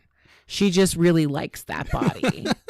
She's like an old lady who just died here. Oh my god. She's harmless to your child. She in fact really likes your kid, and that's why she's hanging out there. Yeah, I mean, that would be me as a ghost. That is you as a ghost. Oh my god. Not vengeful at all. No, I would definitely be creepy because I want to scare kids. What? What? Why? Because it's fun. Oh my god. So, in the book, Ed goes deeper on where one would encounter a ghost. Okay. Like old houses or farmhouses. Places of history. Yeah. It did mention places that were like, during World War II or stuff like that, where they were built like on a shoreline, houses built on a shoreline for some reason. That's a thing. That was a thing. And I'd be interested in reading that part from him. Yeah. So like I mentioned in episode 1, episode 2, and I think whatever episode I talk about Letta the gypsy doll. Oh, right. Ghosts can also be attached to objects. Absolutely. So Ed also goes into detail. Ed talks a lot in this book. The book is called Demonologists, which is his area of expertise. Let me just tell you, he everything is a quote by him. I'm not dissing him at all. I'm just saying he talks a lot. Anyway, so Ed goes in detail about how he and Lorraine received some parts from Flight 401. It's a jetliner that crashed in the Everglades. Mm-hmm. So apparently, as soon as Lorraine touched the piece that they received, she saw the spirit or the apparition of the flight engineer on that plane, and multiple people, like throughout however long they had this piece, they would comment and say that there's a guy in like a trench coat pacing out in front of y'all houses, in front of y'all house, just walking back and forth. And as soon as we get close to him, he disappears. And they're like, huh, that's strange. Okay. So. Poor dude. Probably feels guilty. So, I doubt it. So Ed and Lorraine, they finally notice that this guy is the same person that Lorraine saw when she touched a piece of the plane. Mm-hmm. So they come to the conclusion that the reason why he's pacing and waiting outside, like in front of the house, is because some of his relatives are coming to meet with Ed and Lorraine for like, I guess, a consultation or a meeting. Right. And, you know, he wanted to commune with them. So he was waiting to be able to talk to her. His relatives. And yeah, I was like, oh my God. Oh, awesome. This is just great. I wish I could see ghosts. Not really. Yeah, I was going to say no. Not really. No, I don't. Oh my goodness. So either way, Ed goes on to talk more about ghosts and their natures, I guess you could say. They do go into a lot, a little bit on this one too. Like it's just like the second chapter in the book. Oh wow! Yeah. So they're like, this is our backstory, zooming into the ghost stuff now. Yeah. Now Lorraine, back to Lorraine. Now, the staple in any good ghost investigation is a medium or clairvoyant. Right. For one, they can actually see what's going on. Mm-hmm. They can actually see if there's a spirit there. And for two, spirits are naturally drawn to mediums or clairvoyants. And if you're a physical medium, they experience what the ghost is trying to express to them. Yeah. So I've heard the lady from the show I like, Amy, talk about how the life expectancy for physical mediums is actually lower. Oh. So you can be a kind of medium who just like hears stuff, mm-hmm. but like she feels like, so when they're trying to tell her like somebody stabbed me, she is experiencing that moment in that person's life. And so that's a lot of pain and mm-hmm. trauma to take into yourself. Absolutely. Oh, goodness. I lost my place. So was Lorraine like that, or was she more of a head medium? I think she was more of the mental type of medium. Okay, that's good, because she did live a nice long life. Yeah. So I'd hate to think that she spent like 80 years. Yeah. Oh my God. Just experiencing terrible things that happen to people. That's awful. Yeah. So, yeah. So this is what Lorraine did when they investigate houses. They would, she basically like see if there was a spirit. She could feel if there was one there. Okay. And, draw it out mm-hmm. if she could. And they also say that she used mental telepathy. Yeah, that makes sense. To communicate with spirits as well. So apparently spirits find this the easiest way to communicate. Right. If they're, I guess, an intelligent ghost or spirit. Right, because we have residual hauntings as a thing. Yes, exactly. Sorry. No. Okay. So as I mentioned before, the Warrens would go to houses where, there were reports of activity happening. Just some small stuff. They'd see a ghost here, ghost there, blah, blah, blah. Nothing big, mm-hmm. nothing bad. But there were times when they would be called to a house and the activity of the spirit would be a tad bit more active. Is it that it wasn't actually a spirit? Okay. So so in the book they refer to spirits and ghosts as two separate things. Okay. You got a ghost, which is just I guess residual remnant of a human person, and then you have a spirit, which is actual like a not physical manifestation, but like a manifestation of something. Well, then what does he think of about? I mean, the book is called Demonology, right? What does he think of non-human entities then? Getting there. Okay. I'm just intrigued by his perspective on this. Right. Okay. So let me see, where was I at? Oh yeah, and yeah, the things would be, you know, more active, and the occupants would be going out of their minds. You know, they'd be terrified. Mm-hmm. And like during these times, people didn't fully understand what was happening, or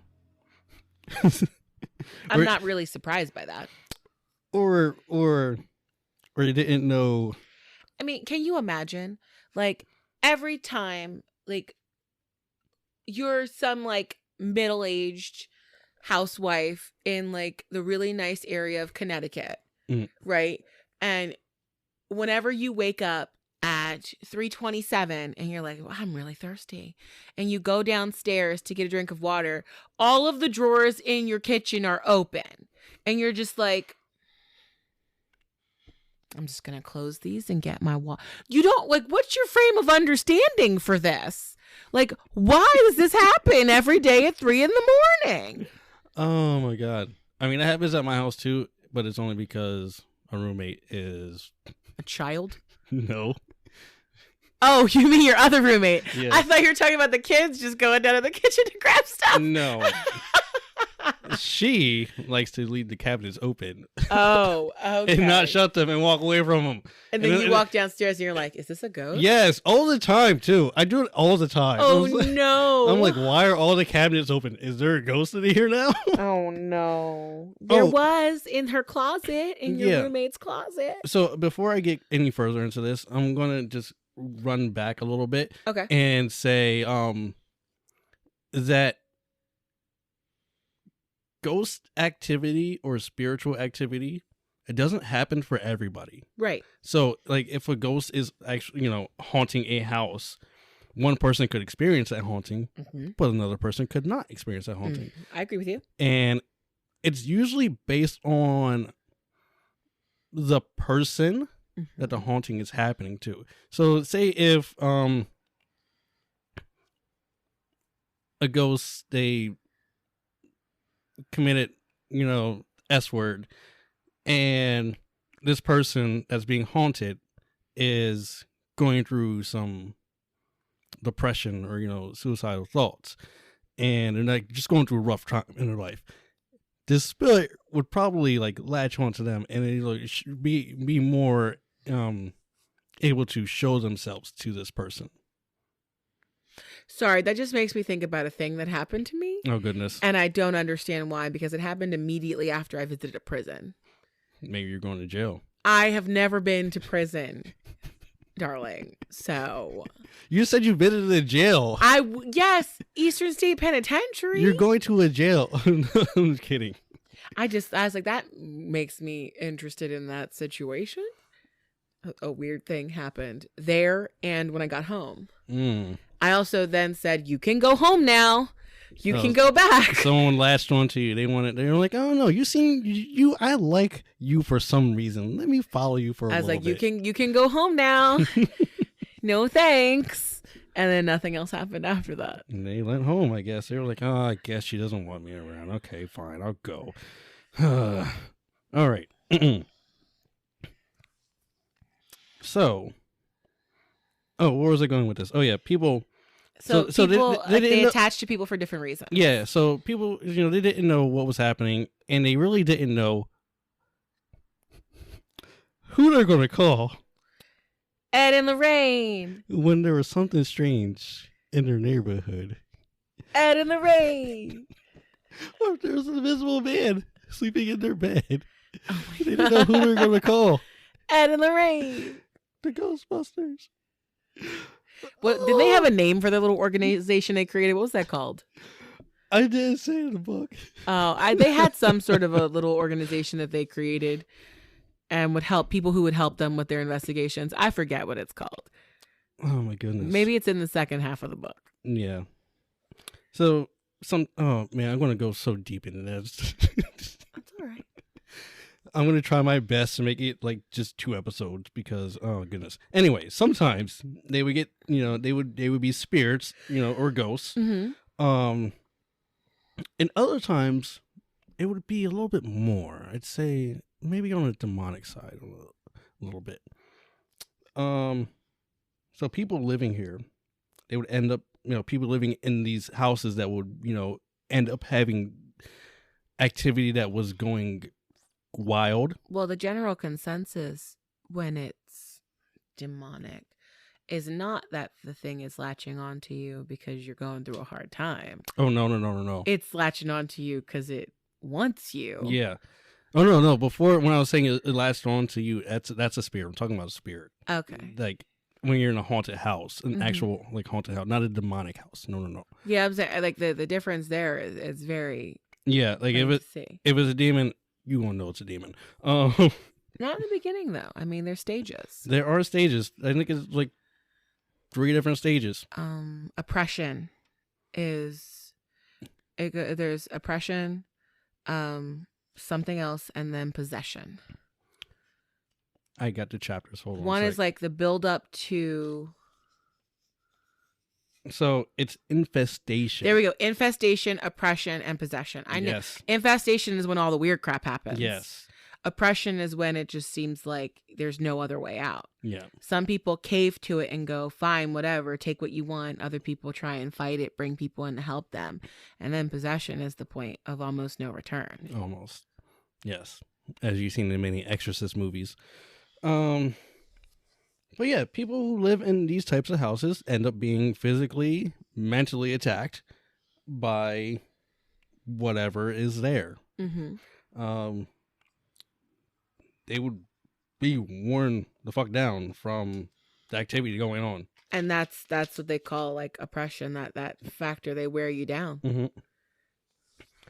So the types of spirits that would cause these types of disturbances, or like on a whole nother level. Do I even want to know their names? They're just demons. Okay, good. I was like, please don't get into other names. No. So I can fix it on that. I'm sorry.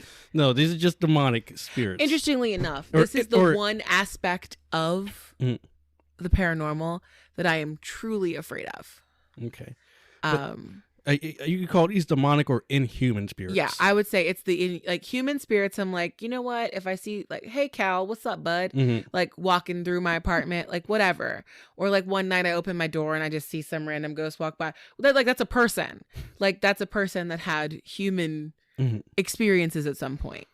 Something that's not human at all. Like I said, I watch a lot of different shows, and like that lady from Dead Files, Amy, has described so many different things that are inhuman that seem like outrageous. Like at one point, this one family was talking about this being that they saw that was taller than their house. Oh. And like this huge like black shape that they saw. And she was definitely like, it's something indigenous and it's a part of the land and it's older than anything else. She's like, leave. Yeah, I gotta go. She was like, when she talks about those sort of things, that's when I get like, and the thing that really creeps me out about that show is that she will have a sketch artist draw up the things that she's seeing. Oh my God, no. And they'll be the most bizarre pictures you've ever seen. It's not like a sketch artist drawing. It's like ghost writing or whatever the heck you call it. It's like a ghostly looking thing. Yeah. Sometimes it's a thing standing over their bed with its hand inside of the person that it's bothering. Stuff like that. Really creepy things. So I'm like, the stuff that is inhuman is where my actual level of fright happens. Okay. But I'm like, people. Okay then. So these are different from your run-of-the-mill ghosts. For one, ghosts naturally. They're scary. Yeah. I mean, ghosts can be scary to people too. You're seeing a dead person float around. Come on now. So ghosts naturally manifest at any time of the day. Mm-hmm. Now these other spirits. Oh, the witching hour. They appear in, I guess, the lack of natural light. So if you're living in like a house that doesn't get a lot of light or sun.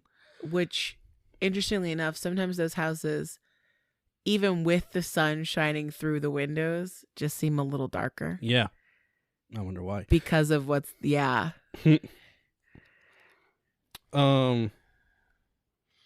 So these spirits that manifest, I guess they manifest as like at first they manifest as a black being, like not a black person, but like No, I know what you mean. Okay, very dark being. Shadow. Yes. People. Yes. And something else I read is that these spirits, they feed off of your fear. Mm-hmm. Like the more you're afraid, the stronger they get, the more like the activity intensifies, and after that, it's not that fun. So they did notice that a terrible smell would accompany these spirits when they manifested. Is that the sulfur? It would be sulfur. Nice. Or rotting flesh. Oh. Or I don't know that smell. Or I don't know that smell to know that I'm smelling it. Or excrement. I know that smell though. Okay. So you got your choice. You got 2 out of 3. You get your choice. How does Ed know what rotting flesh smells like? I don't know. I guess you could speculate what, rotting flesh would probably smell like. So it's going to smell like poop, farts, or some unknown thing we don't know what it smells like yet. There you go. Alrighty then. Something dying. There you go. So the Warrens would sense the presence of hatred when they right. Yeah. When they encounter the spirits. Mm-hmm. Like you just like sense that as soon as you go in. And most of the times when they were called to these houses that were experiencing this, everything was going haywire. Everything was already off the rails.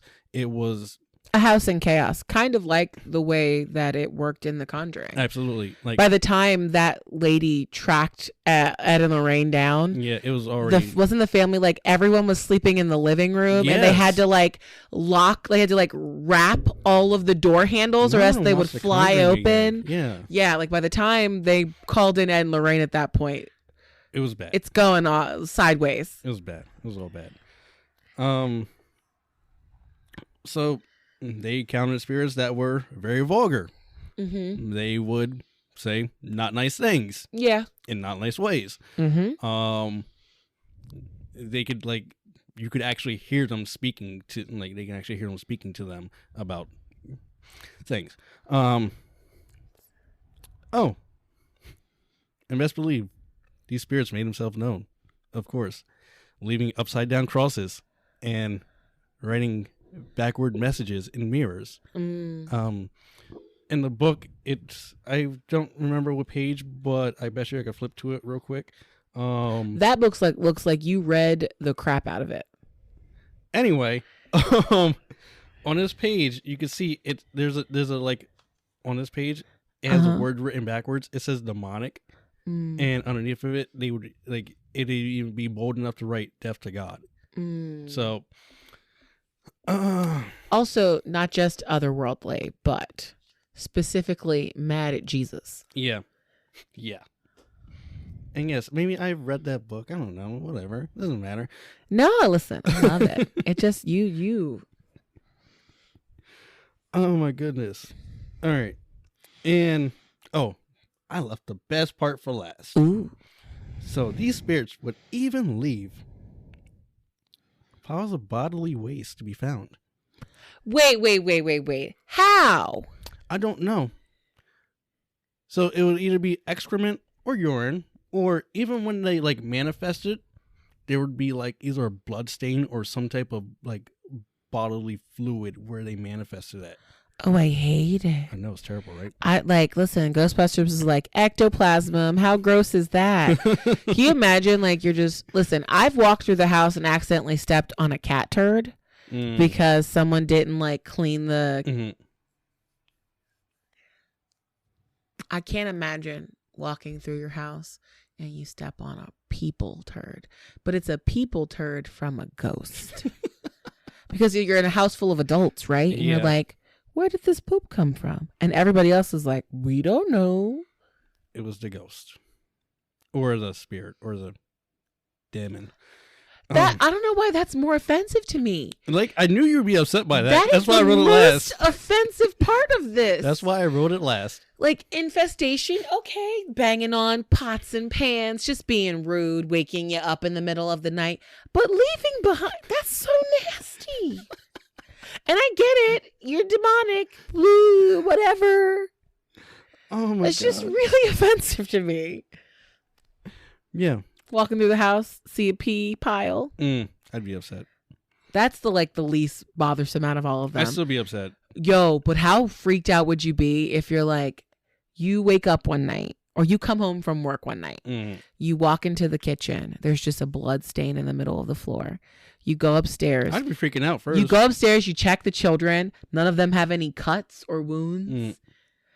You knock on your roommate's door. Did you cut yourself in the kitchen or something? She's like, nah. You're just like, where did this blood come from?